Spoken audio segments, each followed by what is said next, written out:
Hello everyone, welcome back to Oasis at Peace Farm Gopher Trapping. Today I would like to talk about one of the big reasons why we trap our gophers. Now the one big reason why we trap our gophers is because the gophers can be such a nuisance. They can damage hundreds and hundreds of dollars of farmers' crops. And they can get into a field, either hay or like a field like that behind us that was a cornfield last year. And they can dig piles and they'll eat the roots of the plants and kill all the plants. And so the farmers, they will hire you to trap their gophers because they're so tired of all the damage they're doing. Another reason why farmers want the gophers out of their fields is because the gophers are so destructive, especially to the farmers' equipment. So there's this man that we trap for, and he was haying his field, and he hit some gopher piles with his hay bine. So it completely stripped all the gears, and it was going to cost him $12,000 to repair it. So he ended up doing it himself, but for $6,000, but it was very expensive, and they really do a lot of damage. So we just found some more gopher piles over here, and this pile over here, there was an open hole over here. I filled that back in now, but it was open. See, and there, it's just open, but it's older than those piles, so those piles are fresher, so I think there's still gopher in here. So we're gonna set a trap in that one that Ben's digging in, because those two seem like to be the freshest.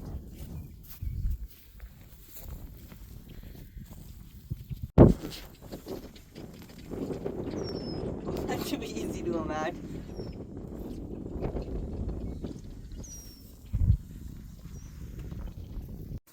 Another thing I want to talk about is when the farmers are harvesting their crops, they lose a lot of food when there's gophers digging in their field.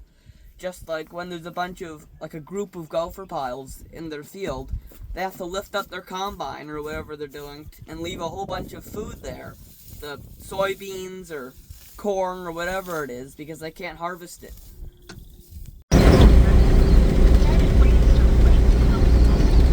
my goodness, what are you doing now?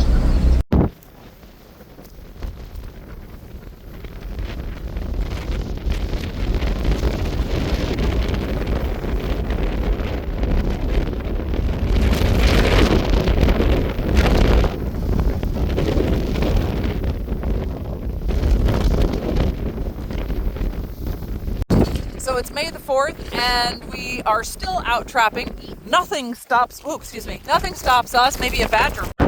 Nothing stops us when we're trapping. Not even the wind, right boys? It's May the 4th, right? Yes. But there's a job to do. It's a dirty job. But the farmers need us, right boys?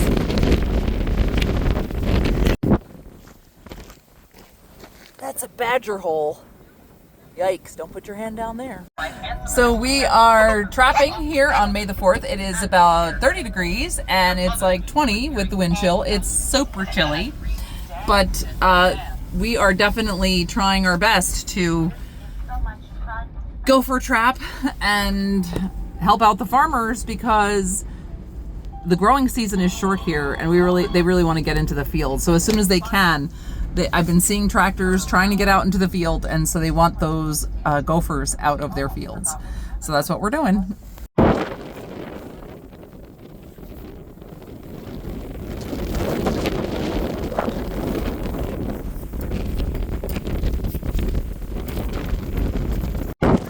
Is it too cold? It's cold. Look, I see a cow. He's eating grass. Look. Can you wave to the cows? He's hungry.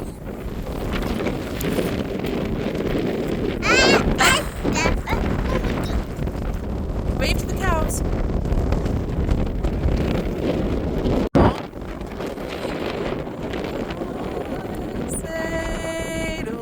Edelweiss, every morning you greet me, small and white, clean and bright, you look happy to meet me.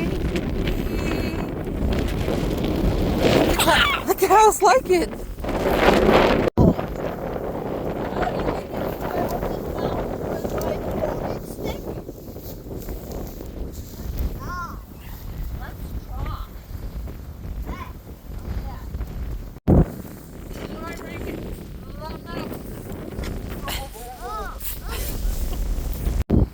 Do you ever go somewhere and you just feel like everybody's looking at you? I thought maybe it's the hat.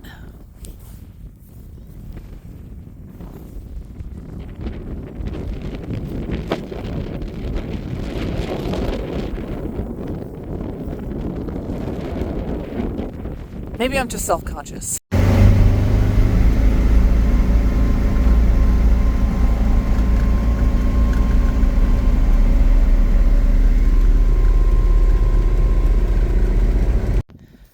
Hello, welcome back to Oasis of Peace Farm. Today is a butchering day. We have these chickens picked out here that we picked out this morning, and it's a perfect day to do the butchering because it's a nice cool morning. And we had about 70 chickens or so, and every once in a while we'll hatch out new ones. But every spring we like to cull down the old ones because we not only use them for eggs, but the old ones which don't lay anymore, we butcher them up to have this meat for our family. So we just chopped this chicken's head off here and pulled its feathers off and then just gently opened up its skin.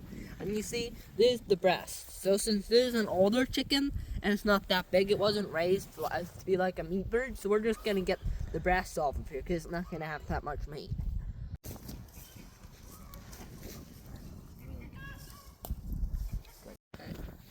Hello, this morning is the next day after we set our traps, and it's 20 degrees this morning, and it's going to be 30 degrees later today. And our trap is sprung here. This is our first trap, so we'll see if we caught anything. Yep, there it is. And then after we've caught our goat, then we just take our little rakes and keep them back. I like to stuff the grass down in the hole. Tap the dirt on top of that and just stamp it down with your foot so that it's nice and smooth and there's not a bit down. I just kick them plow with my foot. So then our field nice. And then also, if he digs it into all the other vehicles, kick flat. So we're at our second trap here, and our trap here is sprung. You see this wire, this string here, it's all the way over. That means that it's been set off and there should be a gopher in it. Oh wait, it looks like it's empty. I'm not sure why, but that sometimes can happen because we set them to a really hair trigger, so all the gopher has to do is bump it and the trap will go off. But sometimes, since it's metal, it will expand and then it'll shrink, and by expanding and shrinking it can snap off. So for this trap, we're just gonna reset it and then we'll come back and check it later. We're checking another trap, and this one is sprung over, so we think there's probably something in here. So we're at another gopher trap, and this trap looks like it's sprung. So we're gonna look and see if there's anything in there. Because you see this wire, it's halfway up. That usually means there should be something in there. See, there's a little gopher in there. So now that we've got the gopher out of the hole, what I like to do is I just stuff the grass back in the hole, and then I just cover that up with dirt just to help it so that the dirt stays down in the hole. And then I just make our pile smooth so that it's nice and smooth. And then we can know when we come back if there's fresh piles here, because these will be raked smooth, and also it helps to just clean up the ditches.